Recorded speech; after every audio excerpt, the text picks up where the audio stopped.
નમસ્કાર વિદ્યાર્થી મિત્રો, welcome to MK science institute.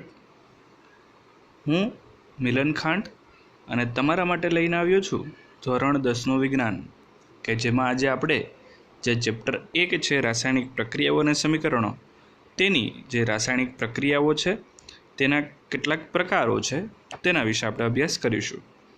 ચાલો તો જોઈએ રાસાયણિક પ્રક્રિયામાં પહેલો પ્રકાર. ચાલો તો રાસાયણિક પ્રક્રિયામાં પહેલો પ્રકાર છે સંયોગીકરણ પ્રક્રિયા, જેને ઇંગ્લિશમાં કોમ્બિનેશન રિએક્શન પણ કહી શકાય છે. એક ઉદાહરણ સાથે આપણે સમજાવ્યું છે. કેલ્શિયમ ઓક્સાઇડ છે તેને, કેલ્શિયમ ઓક્સાઇડ એટલે કે કડી ચૂનો, તેને ખૂબ જ પ્રબળતાથી પાણી સાથે પ્રક્રિયા કરી ફોડેલો ચૂનો બનાવે છે અને પુષ્કળ પ્રમાણમાં ઉષ્મા ઉત્પન્ન કરે છે. તો કેલ્શિયમ ઓક્સાઇડ પાણી સાથે પ્રક્રિયા કરી અને ફોડેલો ચૂનો બનાવે છે. રાસાયણિક સમીકરણ સ્વરૂપે આપણે નીચે તે દર્શાવેલું છે, CaO + H2O. અહીંયા CaO છે એ ઘન સ્વરૂપે હશે, એટલા માટે બાજુમાં S દર્શાવ્યો છે, અને H2O છે તે લિક્વિડ સ્વરૂપે અહીંયા હશે, અને તેમાંથી બનશે CaOH ટ્વાઇસ, જેને ફોડેલો ચૂનો અને રાસાયણિક રીતે કેલ્શિયમ હાઇડ્રોક્સાઇડ કહેવાય છે. બે પ્રક્રિયકો કે તેથી વધુ પ્રક્રિયકમાંથી જો એક નિપજનું નિર્માણ થતું હોય તો તેને સંયોગીકરણ પ્રક્રિયા કહેવાય છે. તો ઉપરની પ્રક્રિયા છે તે સંયોગીકરણ પ્રક્રિયા છે, કારણ કે તેમાં બે પ્રક્રિયક હતા. કેલ્શિયમ ઓક્સાઇડ પણ પ્રક્રિયક છે અને પાણી છે તે પણ પ્રક્રિયક છે, એટલે બે પ્રક્રિયક ભેગા થઈ અને એક નિપજ બને છે. અહીંયા બે પ્રક્રિયકને બદલે કદાચ 3 પ્રક્રિયક હોઈ શકે છે, અથવા તો 4 પ્રક્રિયક પણ હોઈ શકે છે, પરંતુ નિપજ છે તે હંમેશા એક જ હશે. તેના કેટલાક બીજા ઉદાહરણ પણ આપણે આપેલા છે અહીંયા, જેમ કે કોલસાનું સળગવું, જેમાં કોલસો એટલે કે કાર્બન છે તે કાર્બન સળગે છે ત્યારે ઓક્સિજન સાથે પ્રક્રિયા કરે છે અને તેમાંથી કાર્બન ડાયોક્સાઇડ બનાવે છે, એટલે C+O2 માંથી CO2 બને છે. તો આ પ્રક્રિયા પણ સંયોગીકરણ પ્રક્રિયા છે, કારણ કે તેમાં બે તત્વો ભેગા થઈ અને એક સંયોજન બને છે. ત્યારબાદ H2 અને O2 માંથી પાણીનું બનવું, તો અહીંયા પણ હાઇડ્રોજન અને ઓક્સિજન બંને ભેગા થઈ અને H2O એટલે કે પાણી બને છે. તો આ પણ સંયોગીકરણ પ્રક્રિયાનું ઉદાહરણ થઈ ગયું. વધુ માત્રામાં ઉષ્મા ઉત્પન્ન થતી હોય તે પ્રક્રિયા મિશ્રણને ગરમ બનાવે છે, અને એવી પ્રક્રિયાઓ કે જેમાં નિપજોના નિર્માણની સાથે ઉષ્મા મુક્ત થતી હોય તો તેને ઉષ્માક્ષેપક રાસાયણિક પ્રક્રિયા કહે છે. સંયોગીકરણ પ્રક્રિયાની સાથે આપણે અહીંયા ઉષ્માક્ષેપક રાસાયણિક પ્રક્રિયા વિશે પણ સમજાવ્યું છે. આ સમજાવવા પાછળનું કારણ એ છે કે આપણે જે ઉપરોક્ત પ્રક્રિયા જોઈ ગયા કે જેમાં કેલ્શિયમ ઓક્સાઇડની પાણી સાથે પ્રક્રિયા કરતાં ફોડેલો ચૂનો બને છે, તો એ સમય દરમિયાન ઘણી બધી ઉષ્મા પણ છૂટી પડતી હોય છે, અને એ ઉષ્મા છૂટી પડવાને કારણે એ પ્રક્રિયાને આપણે ઉષ્માક્ષેપક રાસાયણિક પ્રક્રિયા તરીકે ઓળખીશું. તો ઉષ્માક્ષેપક રાસાયણિક પ્રક્રિયાઓ છે તેના પણ કેટલાક અન્ય ઉદાહરણો અહીં આપણે આપેલા છે, જેમ કે કુદરતી વાયુનું સળગવું, જેમાં કુદરતી વાયુ છે તેમાં મુખ્ય ઘટક મિથેન હોય છે. કુદરતી વાયુ એટલે LPG, CNG જે આપણે ઉપયોગ કરીએ છીએ તે LPGનો આપણે રાંધણ ગેસ તરીકે ઉપયોગ કરીએ છીએ, તે કુદરતી વાયુનો જ એક ઘટક છે, એક વાયુ છે, અને તેનો મુખ્ય ઘટક છે તે મિથેન હોય છે, એટલે CH4. એટલે આપણે અહીંયા CH4ની રાસાયણિક પ્રક્રિયા લખીશું. CH4 છે તે ઓક્સિજન સાથે પ્રક્રિયા કરે છે, કારણ કે જ્યારે તમે કોઈ વસ્તુને સળગાવો છો ત્યારે હંમેશા તે ઓક્સિજન સાથે જ પ્રક્રિયા કરશે. તો એ ઓક્સિજન સાથે પ્રક્રિયા કરી તેમાંથી કાર્બન ડાયોક્સાઇડ અને પાણી છૂટું પડે છે, અને પ્લસ અહીંયા વધારાની શું છૂટી પડે છે? ઉષ્મા છૂટી પડે છે, ગરમી છૂટી પડે છે, અને એ જ ઉષ્માનો ઉપયોગ આપણે રાંધણ ગેસમાં કેના માટે કરીએ છીએ? ખોરાકને રાંધવા માટે કરીએ છીએ. તો આ વસ્તુ અહીંયા આપણે સમજી શકીએ છીએ. બીજી પ્રક્રિયા એવી આપી છે કે શ્વસન છે પણ ઉષ્માક્ષેપક પ્રક્રિયા છે. એટલે કે આપણે મનુષ્ય જે શ્વાસ લઈએ છીએ અથવા તો બીજા કોઈ પણ પ્રાણીઓ જે શ્વાસ લે છે તે પણ એક ઉષ્માક્ષેપક પ્રક્રિયા છે. કારણ કે આપણે શ્વાસ લઈએ છીએ ત્યારે આપણે જે ખાધેલ ખોરાક છે એનો જે ગ્લુકોઝ ઘટક છે એ ઓક્સિજન સાથે સંયોજાય, એમાંથી કાર્બન ડાયોક્સાઇડ અને પાણી બનાવે છે, અને એ કાર્બન ડાયોક્સાઇડ આપણે ઉચ્છ્વાસમાં બહાર કાઢી નાખીએ છીએ. પાણીનો આપણે શરીરની વિવિધ પ્રક્રિયામાં ઉપયોગ કરીએ છીએ, અને સાથે ઉર્જા છૂટી પડે છે, એટલે કે ATP સ્વરૂપે ઉર્જા છૂટી પડે છે. અને જે ઉષ્માક્ષેપક પ્રક્રિયા જે આપણી શ્વસન ક્રિયા છે તેમાં 38 ATP અહીંયા ઉષ્મા છૂટી પડતી હોય છે, જે આ રાસાયણિક પ્રક્રિયા આપણે જોઈએ છે તેમાં. તો એ 38 ATP છે તેનો આપણે શરીરમાં વિવિધ ક્રિયાઓ કરવા માટે ઉપયોગ કરતા હોઈએ છીએ, જેમ કે આપણે બોલી શકીએ છીએ, લખી શકીએ છીએ, વાંચી શકીએ છીએ, સાંભળી શકીએ છીએ, સમજી શકીએ છીએ, જોઈ શકીએ છીએ. દરેક ક્રિયા કરવા માટે આપણે આ ઉર્જાનો જરૂર પડતી હોય છે, અને તે ઉર્જા આપણે શ્વસન ક્રિયામાંથી મળે છે, એટલે એને પણ આપણે શું કહીશું? ઉષ્માક્ષેપક રાસાયણિક પ્રક્રિયા કહીશું. શાકીય દ્રવ્યોનું વિઘટન થઈ અને ખાતર બનવું એ પણ ઉષ્માક્ષેપક રાસાયણિક પ્રક્રિયા છે. જે શાકીય દ્રવ્યો છે એટલે કે જે શાકભાજી છે, ફળ ફળાદી છે વગેરે, જે વનસ્પતિ જ છે તે, તો એ દરેક જે પદાર્થ છે તેનું જ્યારે વિઘટન થાય છે તો એનું વિઘટન થઈને પણ શું થાય છે? ખાતર બને છે. અને એ જે ખાતર બને છે તેને પણ આપણે ઉષ્માક્ષેપક રાસાયણિક પ્રક્રિયા કહી શકશું, કારણ કે એ જે ખાતર બને છે તેમાંથી ઘણી બધી ઉર્જા છે તે આપને મળી શકે છે, જે આપણે નવો પાક ઉગાડવાના છીએ તેમાં તે ઉપયોગી બની શકશે. બીજી પ્રક્રિયા આપણે જોવાના છીએ તે વિઘટન પ્રક્રિયા છે, જેને ઇંગ્લિશમાં ડીકમ્પોઝિશન રિએક્શન પણ કહી શકાય છે. તો અહીંયા પણ ઉદાહરણથી આપણે સમજીએ તો ફેરસ સલ્ફેટને એક શુષ્ક કસનળીમાં લઈ તેને સ્પિરિટ લેમ્પ વડે ગરમ કરવાથી ફેરસ સલ્ફેટના સ્ફટિકનો લીલો રંગ છે તે બદલાય છે. ફેરસ સલ્ફેટ છે તેને એક શુષ્ક કસનળીમાં લેવાનું કીધું છે. અહીંયા શુષ્ક કસનળી એટલા માટે કારણ કે જો તે ભેજયુક્ત હશે તો ફેરસ સલ્ફેટ પાણી સાથે પ્રક્રિયા કરી લેશે, અને આપણે એ વસ્તુનું ધ્યાન રાખવાનું છે કે ફેરસ સલ્ફેટ અહીંયા પાણી સાથે પ્રક્રિયા કરવો જોઈએ નહીં, તે હંમેશા શુષ્ક રહેવો જોઈએ. તો એ ફેરસ સલ્ફેટને શુષ્ક કસનળીમાં લઈ તેને સ્પિરિટ લેમ્પ વડે ગરમ કરવાથી ફેરસ સલ્ફેટના સ્ફટિકનો લીલો રંગ જે છે તે બદલાઈ જાય છે, અને ફેરસના બળવાની એક લાક્ષણિક વાસ પણ આપણે સૂંઘી શકીએ છીએ. ફેરસ સલ્ફેટની આ જે પ્રક્રિયા છે તેને રાસાયણિક સમીકરણ સ્વરૂપે પણ નીચે સમજાવેલી છે, જેમાં FeSO4 ઉષ્મા આપવાથી Fe2O3 plus SO2 plus SO3. અહીંયા Fe2O3 એટલે કે ફેરસ ઓક્સાઇડ, SO2 એટલે સલ્ફર ડાયોક્સાઇડ અને SO3 એટલે સલ્ફર ટ્રાયોક્સાઇડ જેવી 3 નિપજ છૂટી પડે છે. મતલબમાં આપણે આ પ્રક્રિયા જે થાય છે તે સંયોગીકરણની પ્રક્રિયા કરતાં કેવી છે? તો કે ઉલટી પ્રક્રિયા છે, ઊંધી પ્રક્રિયા છે. એના કરતાં ઊંધી શા માટે થઈ? કારણ કે સંયોગીકરણમાં આપણે 2 અથવા 2 કરતાં વધુ પ્રક્રિયક લીધા હતા અને એક નિપજ બનતી હતી, જ્યારે અહીંયા આપણે એક પ્રક્રિયક લીધો છે અને 2 અથવા 2 કરતાં વધુ નિપજ છે તે તૈયાર થાય છે. એટલા માટે આપણે આને વિઘટન પ્રક્રિયા કહીએ છીએ. એક જ પ્રક્રિયક તૂટી અને વધુ સરળ નિપજ આપે આ પ્રક્રિયાને વિઘટન પ્રક્રિયા કહેવામાં આવે છે. એટલે એની વ્યાખ્યા આપી દીધી છે આપણે અહીંયા. ફેરસ સલ્ફેટના સ્ફટિકને ગરમ કરતાં તેમાંથી પાણી છે તે દૂર થાય છે, અને જે સ્ફટિક છે તેનો રંગ છે તે શું થાય છે? બદલાય છે. એટલે ફેરસ સલ્ફેટના સ્ફટિક છે તેને ગરમ કરતાં તેમાંથી પાણીનો અણુ પહેલાં દૂર થાય છે, એટલે એ કેવું બની જાય છે? તો કે નિર્જળ બની જાય છે. તે સજળ ફેરસ સલ્ફેટમાંથી નિર્જળ ફેરસ સલ્ફેટ બને છે, અને ત્યારબાદ તેનો સ્ફટિકનો રંગ છે તે બદલાય છે. અને એ ઉપરાંત તેમાંથી ફેરિક ઓક્સાઇડ, સલ્ફર ડાયોક્સાઇડ અને સલ્ફર ટ્રાયોક્સાઇડ જેવી નિપજ છે તે ઉત્પન્ન થાય છે, એટલે કે તેમાં વિઘટન પામે છે, જેની આપણે રાસાયણિક સમીકરણમાં ચર્ચા કરી ગયા. વિઘટન પ્રક્રિયાના પણ કેટલાક અન્ય ઉદાહરણો આપણે જોઈએ તો એમાં કેલ્શિયમ કાર્બોનેટ એટલે કે ચૂનાનો પથ્થર છે, એને જ્યારે ઉષ્મા આપવામાં આવે છે ત્યારે તેમાંથી કડી ચૂનો અને કાર્બન ડાયોક્સાઇડ છૂટો પડે છે. તો અહીંયા કાર્બન ડાયોક્સાઇડ છૂટો પડવો એ વાયુ સ્વરૂપે શું થઈ જશે? મુક્ત થઈ જશે. બીજું ઉદાહરણ આપ્યું છે આપણે લેડ નાઇટ્રેટનું, PbNO3 ટ્વાઇસ. એને ઉષ્મા આપવાથી લેડ ઓક્સાઇડ એટલે PbO2 પ્લસ NO2 એટલે કે નાઇટ્રોજન ઓક્સાઇડ અને O2 એટલે કે ઓક્સિજન પણ અહીંયા છૂટા પડે છે. તો અહીંયા પણ 3 નિપજ છૂટી પડી. તો આ પણ કેવી પ્રક્રિયા છે? વિઘટન પ્રક્રિયા છે. પાણી છે એને પણ જ્યારે વિદ્યુત આપવામાં આવે છે તો તેમાંથી પણ હાઇડ્રોજન ઓક્સિજન કેવા થઈ જાય છે? દૂર થઈ જાય છે, જેને આપણે વિદ્યુત વિભાજન પ્રક્રિયા કહીએ છીએ. તેમાંથી હાઇડ્રોજન ઓક્સિજન દૂર થાય છે, આ પણ વિઘટન પ્રક્રિયા છે. સિલ્વર ક્લોરાઇડ એટલે AgCl છે, એને જ્યારે સૂર્યપ્રકાશ આપવામાં આવે છે તો એ સૂર્યપ્રકાશની હાજરીમાં સિલ્વર એટલે કે ચાંદી અને ક્લોરીન બંને કેવા થઈ જાય છે? અલગ થઈ જાય છે. તો આને પણ આપણે વિઘટન પ્રક્રિયા કહી શકીએ છીએ.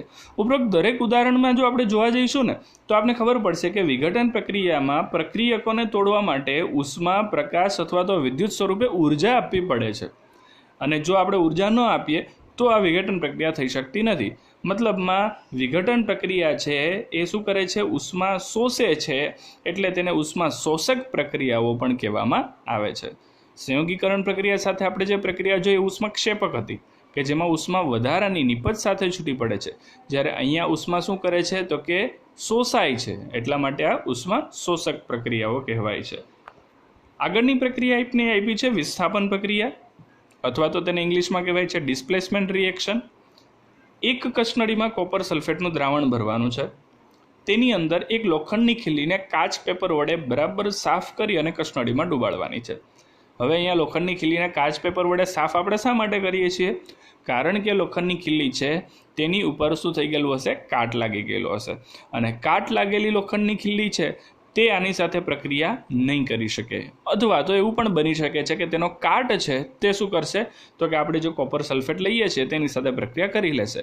જ્યારે આપણે પ્રક્રિયા કરાવવી છે લોખંડ સાથે, એટલે લોખંડની ખીલીને કાચ પેપરથી આપણે સાફ કરી નાખશું, જેથી એની ઉપર લાગેલો જે કાટ છે તે દૂર થઈ જાય. પછી તેને કસનળીમાં ડૂબાડી અને 20 મિનિટ બાદ આપણે અવલોકન કરવાનું છે. 20 મિનિટ બાદ અવલોકન કરતાં જણાશે કોપર સલ્ફેટના દ્રાવણના રંગની તીવ્રતા છે તે અહીંયા શું થાય છે? બદલાય છે. એટલે કે કોપર સલ્ફેટનો રંગ બદલાય છે અને લોખંડની ખીલીનો રંગ પણ શું થાય છે? બદલાય છે. લોખંડની ખીલી છે તે કથ્થઈ રંગની થતી જોવા મળશે અને કોપર સલ્ફેટનો ભૂરો રંગ છે તે ધીમે ધીમે કેવો થતો જોવા મળશે? આછો થતો જોવા મળશે. તો અહીંયા આવું શા માટે થાય છે?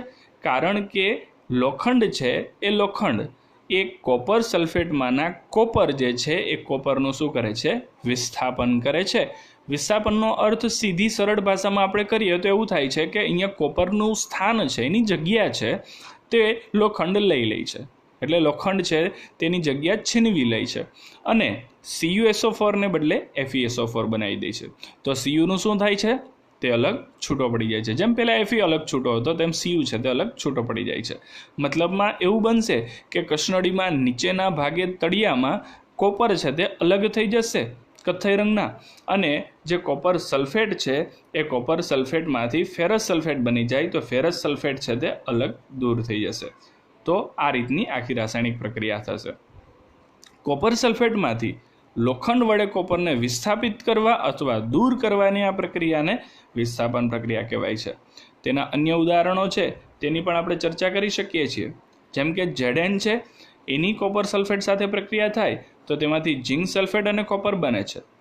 લેડ છે તેની કોપર ક્લોરાઇડ સાથે પ્રક્રિયા થાય તો તેમાંથી લેડ ક્લોરાઇડ અને કોપર બને છે.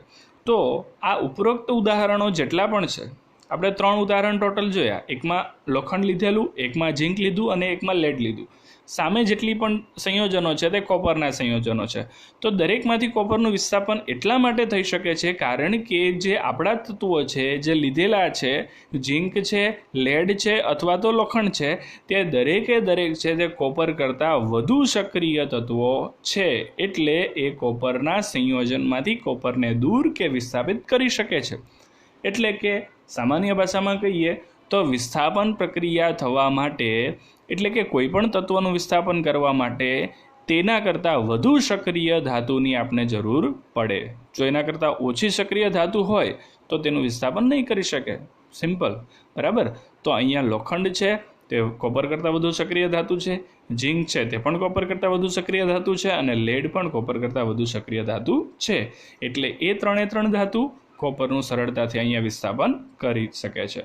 ચાલો, આગળની પ્રક્રિયા છે દ્વિવિસ્થાપન પ્રક્રિયા, એટલે કે ડબલ ડિસ્પ્લેસમેન્ટ રિએક્શન. અહીંયા પણ ઉદાહરણથી શરૂઆત કરીએ તો એક કસનળીમાં સોડિયમ સલ્ફેટનું દ્રાવણ લેવાનું છે અને બીજી કસનળીમાં બેરિયમ ક્લોરાઇડનું દ્રાવણ લેવાનું છે. આ બંને દ્રાવણનું પ્રમાણ એક સરખું રાખવાનું છે. એટલે કે જો 1 ml લઈએ તો બંને 1 ml લેવાનું છે અને વધારે લઈએ તો બંને સરખું. પરંતુ સરખું લેવાનું છે, બંને 1 ml લઈ શકીએ છીએ આપણે. પછી બંને દ્રાવણને કોઈ એક કસનળીમાં મિશ્ર કરી દેવાના છે અને પાણીમાં અદ્રાવ્ય સફેદ અવક્ષેપ નિર્માણ પામશે. જ્યારે આપણે મિશ્ર કરશું એટલે તરત જ આપણે પાણીની અંદર એક અદ્રાવ્ય સફેદ અવક્ષેપ જોવા મળશે. જે પાણીમાં અદ્રાવ્ય તો હશે જ, સાથે સાથે પાણીમાં અદ્રાવ્ય તો હશે જ, સાથે સાથે જે અવક્ષેપ છે તે ઘન સ્વરૂપમાં પાણીની ઉપર આવી જશે. અવક્ષેપ ઉત્પન્ન કરતી આવી કોઈ પણ પ્રક્રિયા હોય તેને અવક્ષેપન પ્રક્રિયા પણ કહી શકાય છે. બરાબર. આ એક નવી પ્રક્રિયા, જેમ આપણે સાઈડમાં બીજી જોતા જઈએ છીએ તેમાં ત્રીજી એક થઈ. પહેલી આપણે ઉષ્મા ક્ષેપક જોઈ લી, બીજી ઉષ્મા શોષક અને ત્રીજી અવક્ષેપન. તો અવક્ષેપન પ્રક્રિયા એટલે શું? તો કે વધારાના જ્યારે કોઈ પણ પ્રક્રિયામાં અવક્ષેપ ઉત્પન્ન થાય છે તો ત્યારે એને અવક્ષેપન પ્રક્રિયા કહેવાય છે. સોડિયમ સલ્ફેટ છે Na2SO4 તેની BaCl2 એટલે કે બેરિયમ ક્લોરાઇડ સાથે પ્રક્રિયા થાય તો આ સફેદ અવક્ષેપ બન્યા છે ને, તો એ સફેદ અવક્ષેપ બેરિયમ સલ્ફેટના છે અને સોડિયમ ક્લોરાઇડનું જલીય દ્રાવણ બને છે. તો આખી પ્રક્રિયામાં થયું શું? તો કે સોડિયમ સલ્ફેટમાંનો સોડિયમ અને બેરિયમ ક્લોરાઇડમાંનો ક્લોરિન એ જોડાઈ અને સોડિયમ ક્લોરાઇડ બની ગયો અને સોડિયમ સલ્ફેટમાંનો સલ્ફેટ અને બેરિયમ ક્લોરાઇડમાંનો બેરિયમ એ જોડાઈને બેરિયમ સલ્ફેટ બની ગયો. મતલબમાં બંનેમાં આયનોની શું થઈ ગઈ? આપલે થઈ ગઈ. તો અહીં બેરિયમ સલ્ફેટના સફેદ અવક્ષેપ ઉત્પન્ન થાય છે અને સોડિયમ ક્લોરાઇડ દ્રાવણમાં રહે છે, એટલે કે એનું જલીય દ્રાવણ બને છે. આવી પ્રક્રિયાઓ કે જેમાં પ્રક્રિયકો વચ્ચે આયનની આપલે થતી હોય તેને દ્વિવિસ્થાપન પ્રક્રિયા કહેવાય છે. અહીંયા બંને એકબીજાનું વિસ્થાપન કરે છે એટલે દ્વિવિસ્થાપન શબ્દ વાપરેલો છે. આવું વિસ્થાપન એટલા માટે થાય છે કારણ કે સોડિયમ છે તે ક્લોરિન સાથે વધુ આકર્ષણ બળ ધરાવે છે અથવા તો વધુ પ્રબળ બંધ જોડાઈ શકે તેવું છે, અને બેરિયમ પણ ક્લોરિન કરતાં સલ્ફેટ આયન સાથે વધુ પ્રબળતાથી તે બંધ બનાવી શકે છે. એટલા માટે તેની સાથે વધુ સરળતાથી સંયોજાય છે. એટલા માટે આવી દ્વિવિસ્થાપન પ્રક્રિયાઓ થાય છે. આ મુખ્ય 4 પ્રક્રિયાઓ આપણે અહીંયા આપી છે. તે સિવાય ઓક્સિડેશન રિડક્શન પ્રક્રિયા પણ આપણે અહીંયા સમજાવેલી છે, જે આપણા પાઠમાં જ મુદ્દો આપેલો છે. જેમાં તાંબાનો ભૂકો લઈ બાષ્પ વાટકીને ગરમ કરો. તો એટલે કે બાષ્પ વાટકીમાં તાંબાનો થોડો ભૂકો લઈ અને તેને ગરમ કરશો તો તાંબાના ભૂકાની આસપાસ કાળા રંગના કોપર ઓક્સાઇડનું પડ જામી જાય છે. એટલે કે તાંબાનો ભૂકો છે તેની ઉપર કાળા રંગનું પડ જામે છે, અને એ કાળા રંગનું પડ કેનું છે? કોપર ઓક્સાઇડનું છે. તાંબામાં ઓક્સિજન ઉમેરાવાથી કોપર ઓક્સાઇડ બને છે. હવે કોઈ પણ વસ્તુને તમે ગરમ કરો છો એટલે આપને ખ્યાલ છે કે તેમાં ઓક્સિજન ઉમેરાય છે, બરાબર? તો કોપર પ્લસ ઓક્સિજન થઈ અને ઉષ્મા મળવાથી કોપર ઓક્સાઇડ બને છે, એટલે CuO બને છે, બરાબર? તો આ પ્રક્રિયા છે એ પ્રક્રિયા ગરમ કરે એની ઊંધી પ્રક્રિયા પાછી આપણે કરીએ તો ગરમ કરેલા કોપર ઓક્સાઇડ પરથી હાઇડ્રોજન વાયુ પસાર કરતાં આની વિપરીત જે પ્રક્રિયા થાય છે, અને એને કારણે સપાટી પરના કાળા રંગનું આવરણ કથ્થઈ રંગમાં ફેરવાય છે અને કોપર ઉદ્ભવે છે. તો એની પણ રાસાયણિક પ્રક્રિયા અમને આપી છે કે CuO પ્લસ H2, એમાં ઉષ્મા આપવાથી Cu પ્લસ H2O બને છે. એટલે પહેલી પ્રક્રિયામાં આપણે એવું થયું કે Cu માંથી CuO બન્યા, અને બીજી પ્રક્રિયામાં એવું બન્યું કે CuO માંથી Cu બન્યા. તો પ્રક્રિયા દરમિયાન જો પદાર્થ ઓક્સિજન મેળવે તો તેનું ઓક્સિડેશન થયું તેમ કહેવાય, અને પ્રક્રિયા દરમિયાન જો પદાર્થ ઓક્સિજન ગુમાવે તો તેનું રિડક્શન થયું કહેવાય. એટલે ઓક્સિજન મળવાથી ઓક્સિડેશન અને ઓક્સિજન ગુમાવવાથી રિડક્શન થાય છે તેવું કહેવાય. હવે આ જે સમીકરણ છે CuO પ્લસ H2 અને એમાંથી Cu અને H2O બને છે, તેને આપણે નીચે વધારે સારી રીતે સમજી શકીએ છીએ કે એ જે સમીકરણ છે તેમાં બંને વસ્તુ એક સાથે જોવા મળે છે આપણને, ઓક્સિડેશન પણ અને રિડક્શન પણ. તો તમે જોઈ શકો છો જે કોપર ઓક્સાઇડ છે તેમાંથી કોપર બને છે. તો કોપર ઓક્સાઇડમાંથી કોપર બને એટલે કે ઓક્સિજન દૂર થાય છે, તો તેને રિડક્શન પ્રક્રિયા કહેવાય છે. અને હાઇડ્રોજનમાંથી H2O એટલે કે પાણી બને છે, એટલે તેને શું કહેવાય છે? તો કે ઓક્સિજન ઉમેરાવાના કારણે ઓક્સિડેશન પ્રક્રિયા કહેવાય છે. એટલે કે ઓક્સિડેશન અને રિડક્શન બંને એક સાથે આપણે આ પ્રક્રિયામાં જોવા મળે છે. તો અહીં CuOનું રિડક્શન અને H2નું ઓક્સિડેશન થાય છે. આમ એકનું ઓક્સિડેશન અને એકનું રિડક્શન થાય તેવી પ્રક્રિયાને રેડોક્સ પ્રક્રિયા કહેવામાં આવે છે. એટલે અહીંયા આ પ્રક્રિયાને આપણે રેડોક્સ પ્રક્રિયા તરીકે ઓળખીશું. તેના અન્ય ઉદાહરણો પણ આપ્યા છે આપણે અહીંયા, જેમ કે ઝિંક ઓક્સાઇડ પ્લસ કાર્બન, તેમાંથી ઝિંક અને કાર્બન મોનોક્સાઇડ બને છે. તો અહીંયા ઝિંક ઓક્સાઇડમાંથી ઝિંક બનવો એ રિડક્શન પ્રક્રિયા કહેવાય, અને કાર્બનમાંથી કાર્બન મોનોક્સાઇડ બનવો તે ઓક્સિડેશન પ્રક્રિયા કહેવાય. ત્યારબાદ બીજા ઉદાહરણમાં MnO2 પ્લસ 4HCl છે, અને તેમાં MnCl2 plus 2H2O plus Cl2 બને છે.